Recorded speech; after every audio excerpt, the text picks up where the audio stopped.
My name is Siegel, and we are at the University of Florida University Galleries for an exhibition of a number of things I've made over the years. Biography was conceived in 2007 or 8, and I decided I wanted to do a really big wall piece. I realized early on, as it got longer and longer, that it could not all be seen at once. And it had to be photographed once a year in 30-foot sections. And then those sections had to be spliced onto the prior year's sections. And over 5 years, it grew to 156 feet, and the photograph grew with it in Photoshop. The entire piece has never been assembled in one place at one time. No one, including myself, has ever seen the whole thing put together. And through that process, I learned that the use of photography was becoming integral to what I was doing. So we made a movie of biography, and after that I started making these film collages, as I call them, 2 of which are here in this exhibition. What you're looking at behind me right now is actually a movie set. The film is pretty important. If anybody really wants to know what any of this stuff means or how it ties together, you really have to see the film.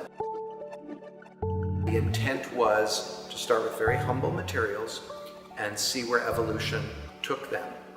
And the reason there are 52 pieces is because I decided to name them like one would name hurricanes, one for each letter of the alphabet. So there's 26 letters in the alphabet, and for easy reference, I decided to give those 26 pieces a common name. So the first one I think was named Adam, and then I realized, wait a minute, there's 2 genders here. So I decided on 26 times 2 is 52. 52 is essentially an arbitrary number. Evolution plays out with no understanding of its beginning and obviously no understanding of its end. So 52 could have become 104, and it could have become 208, and it could have gone on forever.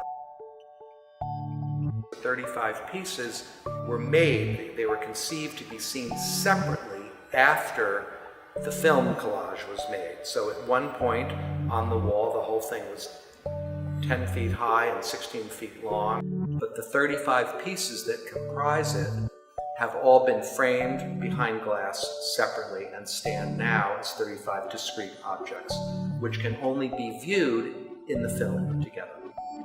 In 35 pieces, there are references to the outdoor work. So it's all integrated. And in 35 pieces also has images from Wonderful Life. So everything, like everything in nature, is cycled and recycled and keeps popping up again. It's sort of a recurring theme.